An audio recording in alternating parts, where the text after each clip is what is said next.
So hello, this is me, obviously. I am variously styled as a DevOps practitioner, DevOps evangelist. I am actually a squad ops evangelist, which is slightly different, but kind of the same thing, systems, quality, users, and DevOps. I'm going to be talking about some work that I did with my previous company. I'm no longer there, so if I don't mention names, I apologize. That's just the way it's going to be. And this is the title of the talk, Bringing Chef Delivery to Enterprises, Tips, Tricks, and Techniques. This is going to be a little bit more cultural than it is technical. There's a base outline, which is, we're going to talk about the base state of what you normally find in an enterprise. We're going to be talking about how you get buy-in from people, how you do a proof of concept, the workflows, and yes, mitigation is specifically spelt that way because we have to worry about Git.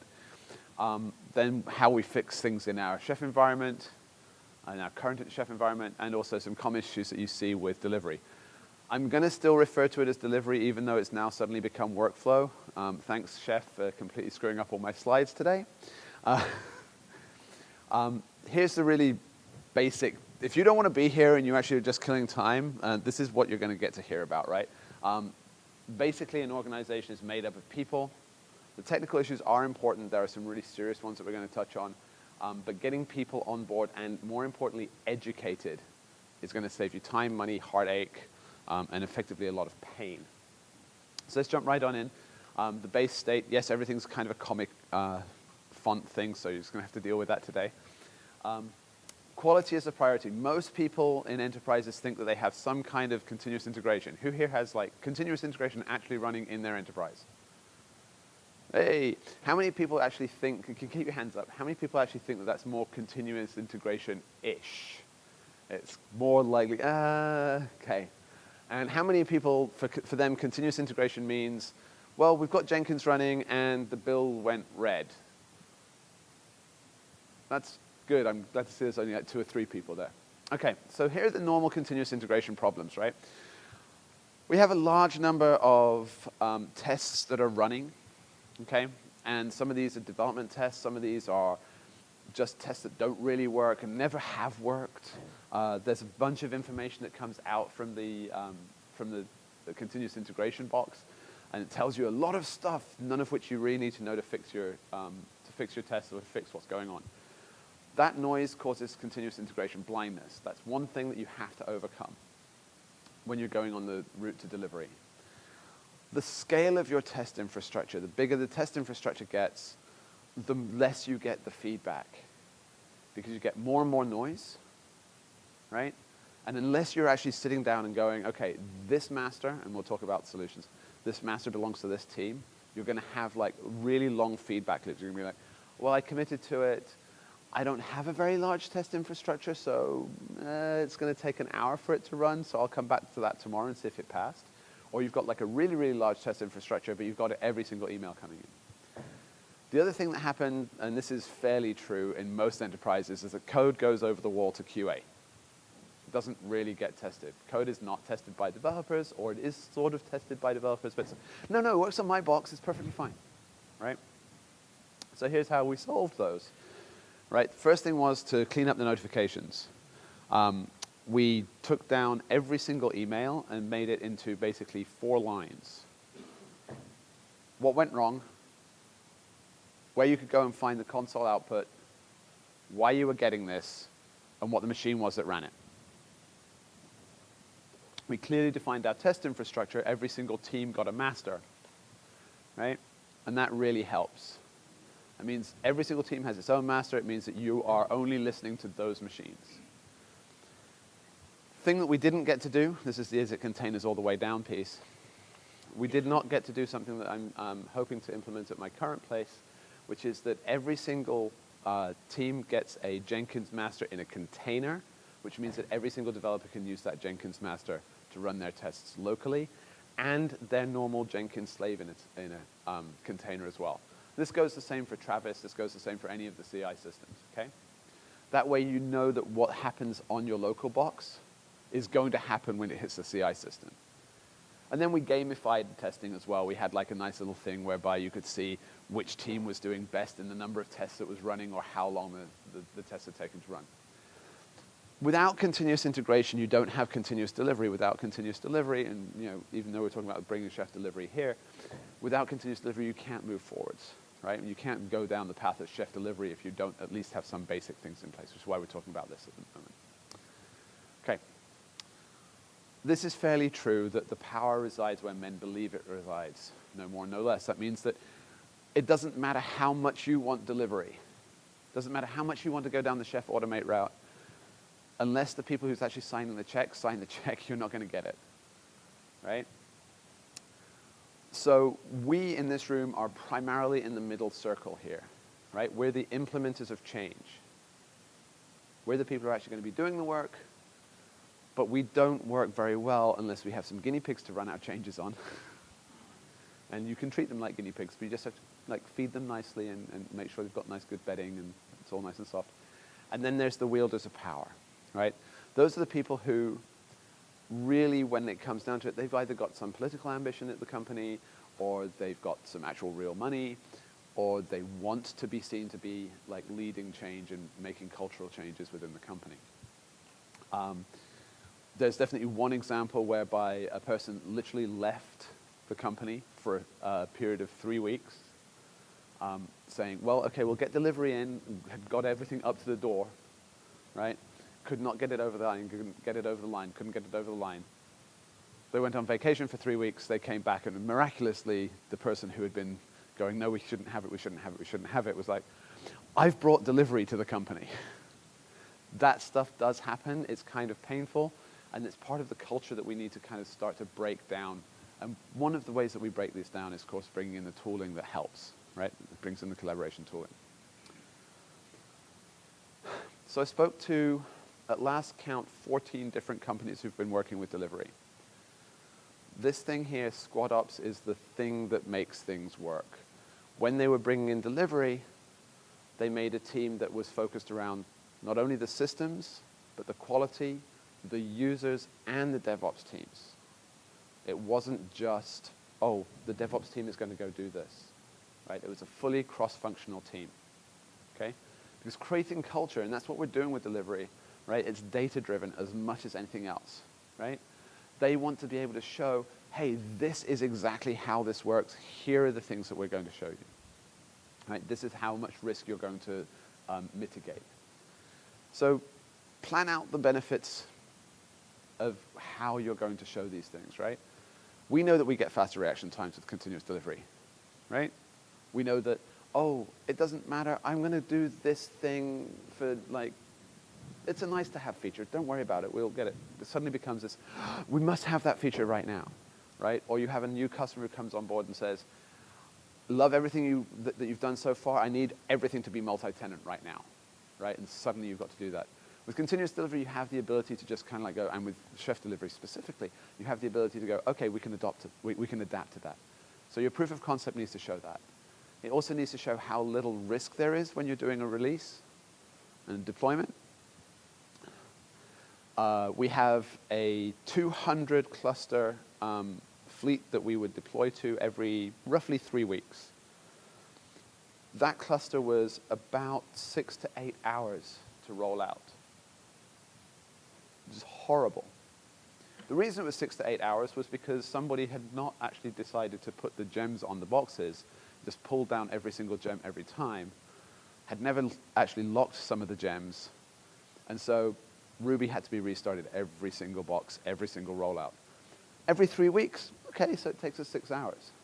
If you're doing that on a daily basis or multiple times per day, that can't happen, right? So you fix that up front, right? And of course, that's an inefficiency that you get to expose, and if you can show this to your to the power wielders, then that's what you actually end up doing. You end up going, look, here's our risk, here's our inefficiency, we can solve that, and this is the way in which chef delivery does it.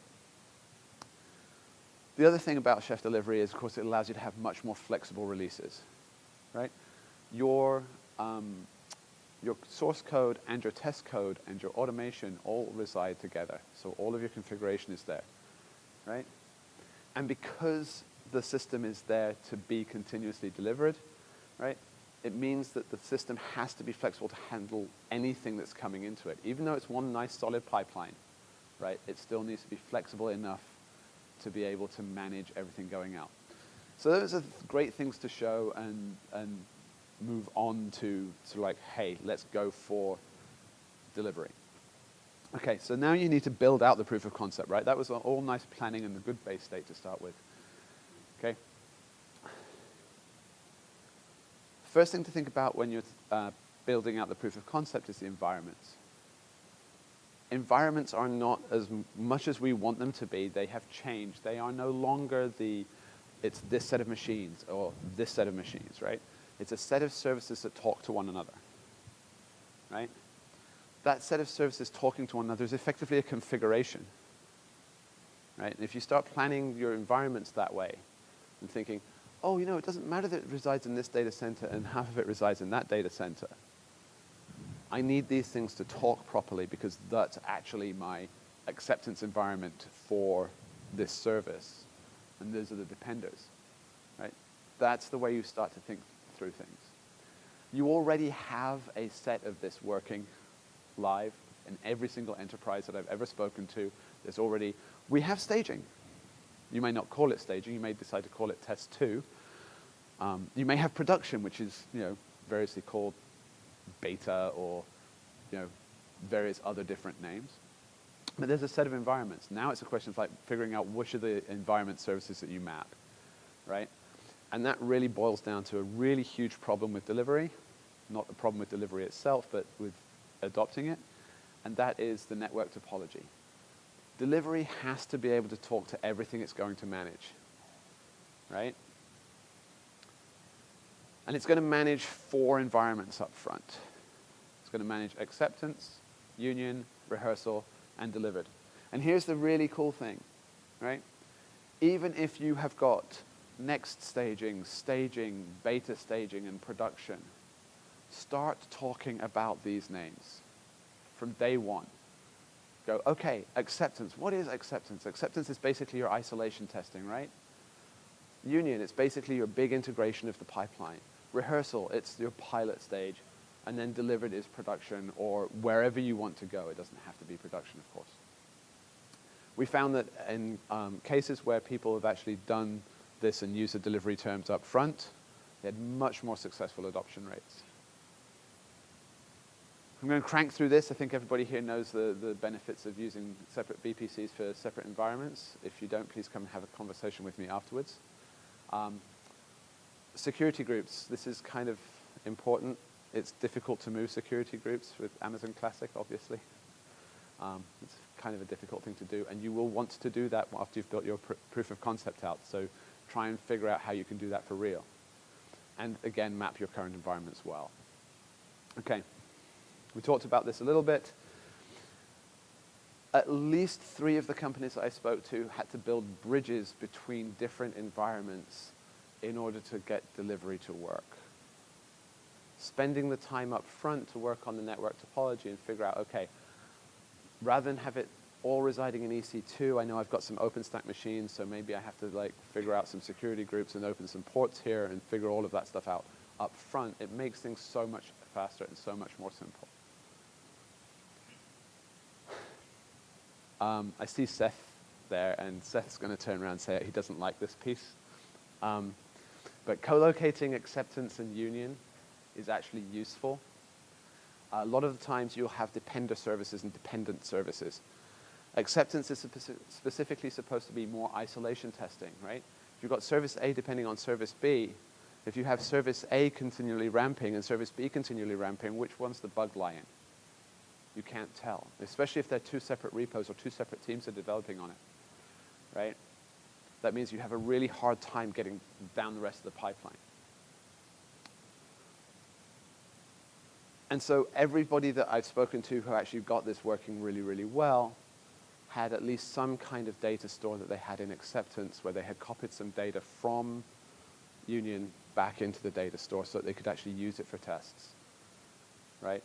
Again, we haven't even got to the point where we're actually building this out. We just know that these are things that we need to have as requirements. Here's the thing. Proof of concepts aren't real. I know he wants to be real. I'm sorry. And yes, it is the real thing. How many people here have have literally gone, it's a prototype, I'll just push it out, just show it it's good, and then found out like 2 months, 3 months, a year later, that's actually still out in production and running. Right? Everybody does it. Figure out that your proof of concept is basically your first MVP, right? It's going to be the real thing. You may expand it, but it's going to be there for as long as delivery is around. Okay. So the proof of concept itself. I forget who wrote this quote, but the best way to predict the future is to invent it. So that means that we do that, right? We go, okay, it's not just a proof of concept. We're actually going to make sure that this is real. Okay? I'm sure that Megan's floating around as well, so I'm sure she's going to like this, that delivery is the embodiment of culture. Okay? Delivery allows you to empower teams and collaborate really, really closely down that central pipeline. All right? Because that's the case, right? Your culture is going to be scrutinized during the proof of concept. It doesn't matter how on board your team is. There's always going to be somebody going, well, it's got to really work, right? It doesn't matter that it's like delivery is the best thing since sliced bread for, you know, team A. Team B is going, yeah, does it really work in my case? Right? They need to see that. And they need to see that the culture is going to benefit as well, right? The three things that we really talk about there is communicating, collaborating, and automating. That means that you communicate at every single point going forwards, going, okay, this is what we've done, this is how we're doing it, and this is the benefit, right? The collaboration piece is drag as many people in as you need, even if it's just for like half a day, right? It's amazing how many people have been sort of like dragged in for half a day to help set up a repo or set up a Bitbucket integration or deal with like who's the owner of a particular project, who've then gone back to their teams and gone, hey, this delivery thing is actually pretty cool and it was really easy to set up. Right? And then you can automate that stuff, especially when you're showing it to somebody. It's way easier to automate something that you explain to somebody else than it is to automate something that you're kind of doing your own way. Because you sit there and you go, I think it works this way, I think it works this way, and it's automated. And it's always like, well, there's this little manual piece at the beginning, and yeah, I have to hit a couple of enter buttons in the middle, and at the end it's kind of got there, and then I have to do like some random rsync, right? It's much easier when you explain it to somebody to go, oh, I really want to automate that piece, and that piece, and that piece, and that piece. And we talked about this a little bit before, creating a cross-functional team to build it. That is really, really important. So that cross-functional team really should look like this. Operations, test tooling, deployment, and a key engineering team. It is so, so, so tempting to turn around and say, oh, you know what? There's this little project that doesn't really do anything. Let's put that on delivery, and we can use that as our guinea pig. But guess what? They don't do very much. So there's no real gain and no real benefit there, right? You find a key team that is a sufficiently large size that it actually has cycles and iterations that you can go through, right? But it's small enough that, you know, all the problems of having to deal with 57 different project managers, 130 different developers, and everything else kind of goes away. It's a long process, guys. Sorry. The average proof of concept takes around 2 months to install and get running. Usually because people don't have teams that go, oh, this is what we're going to do. We're going to build it over 2 weeks. In fact, get hold of John Morrow and Drew. There's John. They helped us out a lot at my last place. We were up and running in 2 weeks. And we could say, yes, the proof of concept took 2 weeks. But getting other teams to use it and showing the data flowing through it, that was about 2 months. Then there's what I laughingly refer to as the gestation period. The gestation period is effectively people going, oh, yeah, that's cool. Yeah, we should definitely do more about that. And then nothing, right? And that impetus of the proof of concept to the period of going, yes, we're going to really build it, is around about 9 months on average, right? and full adoption across teams is about a year total. So you're looking at somewhere between a year and a half to go from, let's buy delivery, to, we're using delivery, right? It's a long time, but it's a time where you're educating people and you're showing exactly the benefits. It's also a time where most of you will be using it, okay? If we start work early on these things and we demo all the time, then you actually shorten those cycles. We found that most people who have done like 2 weekly sprints and did a proper demo at the end of those 2 weeks had much greater velocity through the project.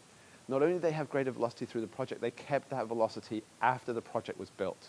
They took that exact same ethos back to their normal teams, right? And just dealt with that. And it was like, oh, this is how we do this? Okay, this is much better.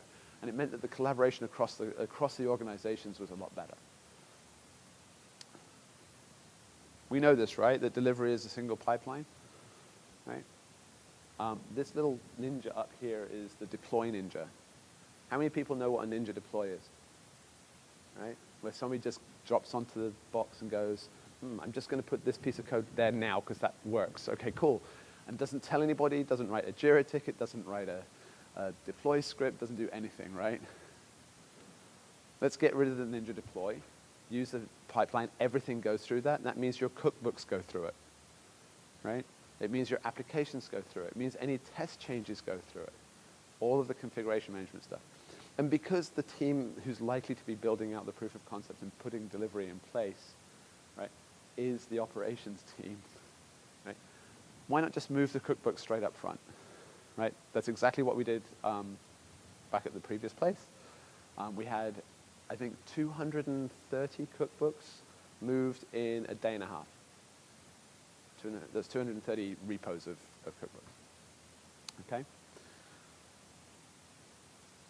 The added extra benefit of doing that is you aren't asking people to change. You're showing people what the change is and how it's beneficial, right? You're not telling people, you now have to do this. You're saying, hey, look, we've done this, and it works really, really well, right? That way, everybody gets to see it properly. Which brings us to workflows and mitigation. Okay. If you're just operating by habit and you're not really living, it's more if you're just deploying the way you used to, then you're not really thinking about how the deployment is working, right? If you're just working along, well, I just do git commit -a m quotes, git push, right? You're not thinking about exactly what's going on, right? We are asking people to change their workflows with delivery. Lots of people have gone from git flow to delivery. Lots of people have gone from straight git to delivery. And every single one of them has the same thing. What happens? What's the difference between git push and delivery init and delivery review? And where does this sit? Where does this sit, right? So we found that people who talked about delivery as a system for allowing code to flow through to development, from development to production, were much more successful, right? Source control is about controlling the history of your source and figuring out, what the change was. Delivery is about getting that change from a developer to a user, right? And if you think about it that way and you explain it that way, people get on board way quicker, right? You already have workflows and infrastructure that already exist, so you kind of have to map to that and kind of make these things where the changes are really visible so people understand them, okay? Biggest change is using delivery as the code review tool. There's a reason that we have the GitHub integration. There's a reason that we have the Bitbucket integration, right? It's because most enterprises already have GitHub or Bitbucket or some other system, right? And they're used to using those tools as code review, right? I can't say this enough. Rely on the tool sets that you've got that you know work. Make them better by using delivery. That's the way to approach the problem, the way that people approached it successfully, right?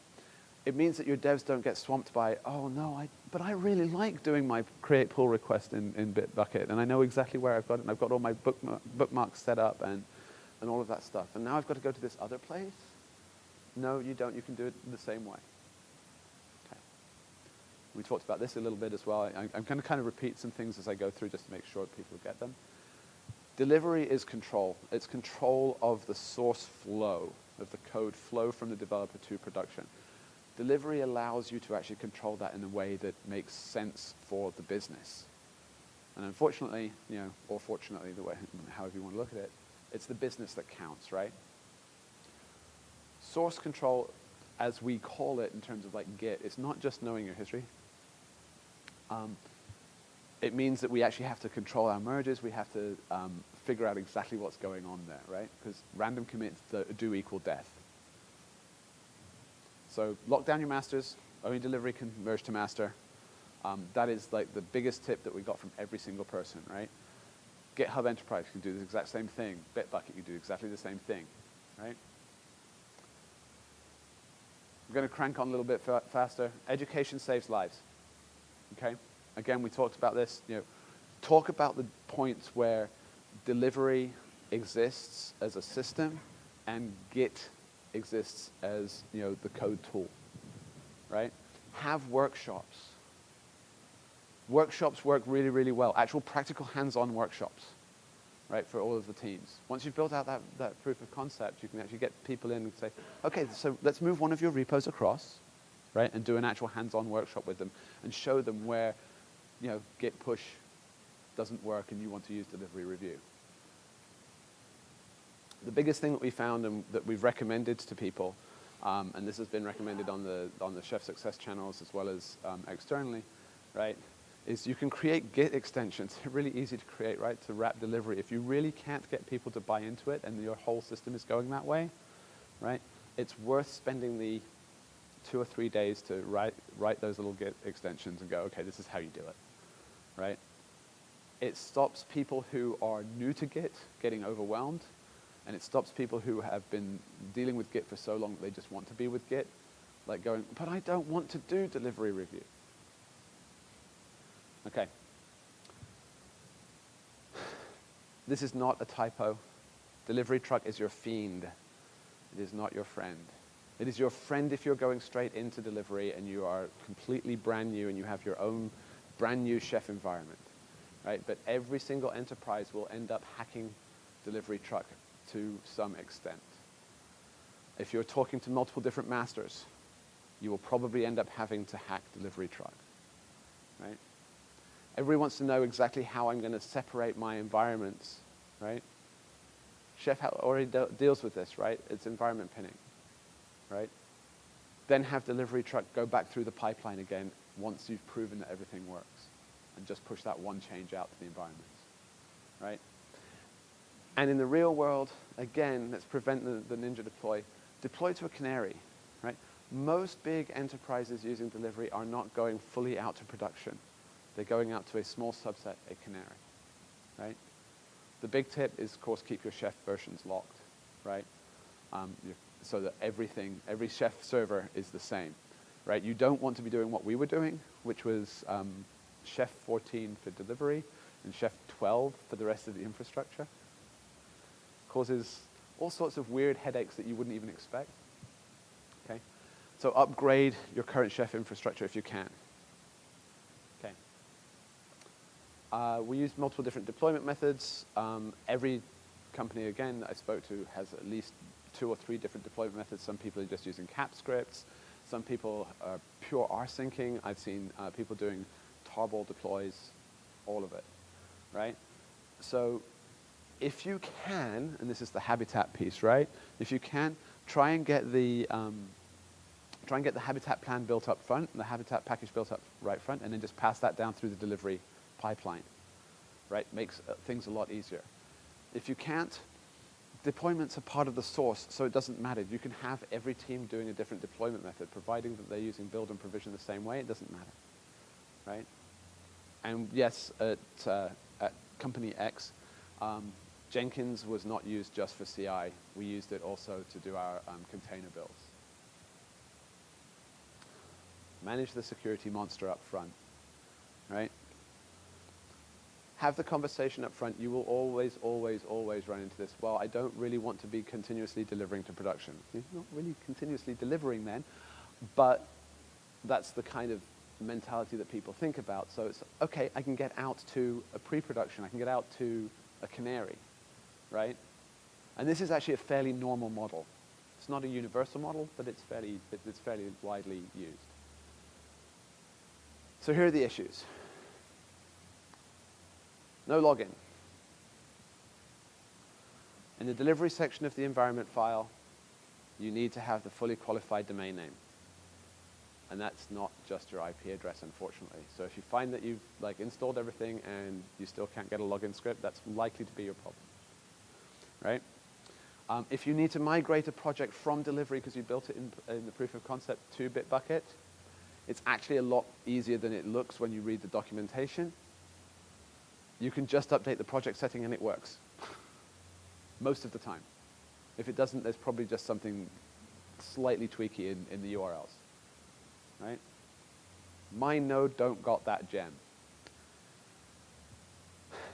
Chef nodes need to have the gems on them, right? So you can now update the metadata to actually bring the gems over into Chef gems effectively, so you don't have to keep pulling them down every single time, because every time you pull them down, it makes things a lot longer.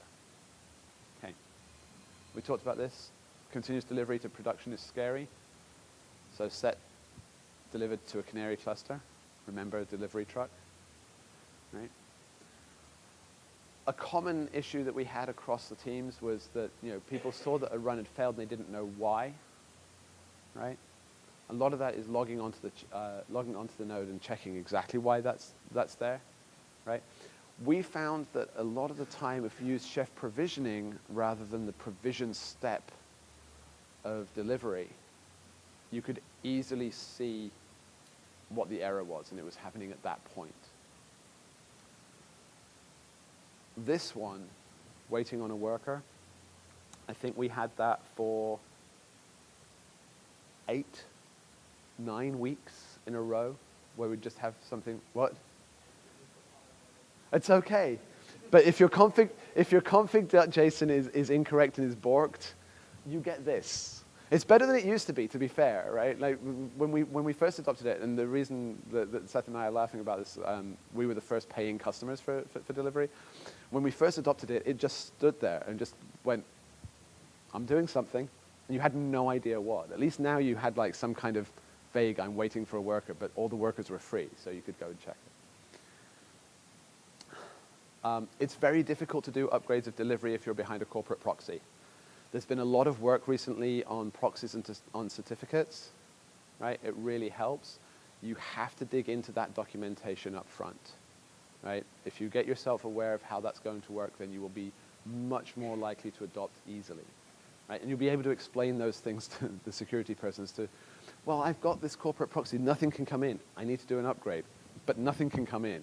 You need to have that conversation up front, okay? And those are the same people that talk about security controls, right? And they say that you can't have root.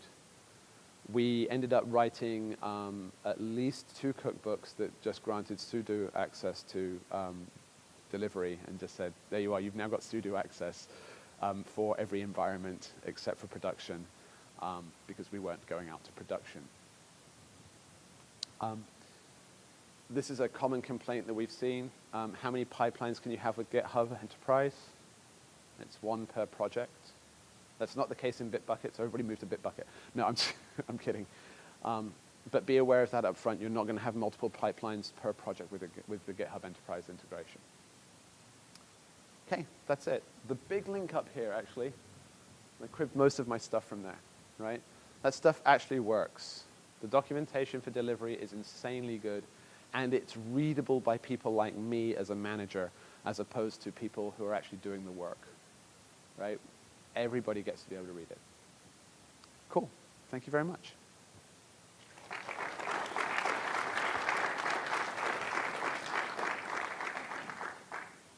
There's time for questions if you want, and I will be right here.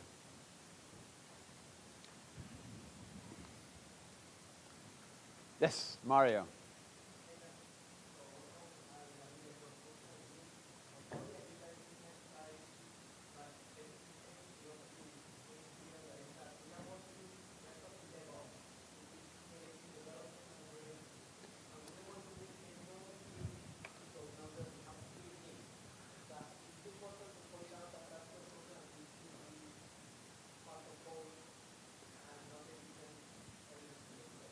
Okay, so this is where I jump up and down and say that there is no such thing as DevOps and DevOps is dead.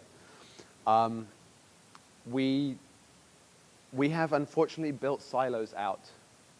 The thing that we were trying to get away from with DevOps is the siloing of our business, and we were trying to get more and more collaboration, right? Unfortunately, the name DevOps means it's like, oh, it's development and operations, right? There's a number of posts on this, not least of which is, if you have a DevOps team, it's a daft idea and you should feel bad. DevOps is a culture of collaboration across the organization.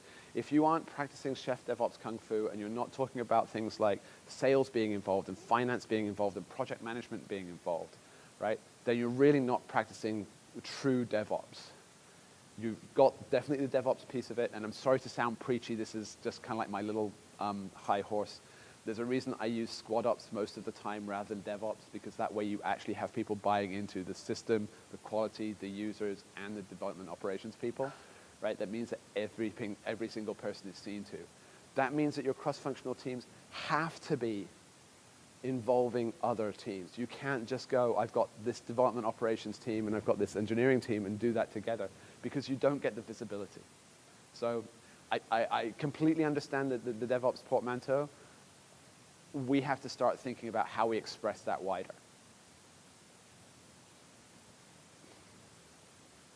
Any more? For any more? Does that mean I can go and get drunk now? Thank you.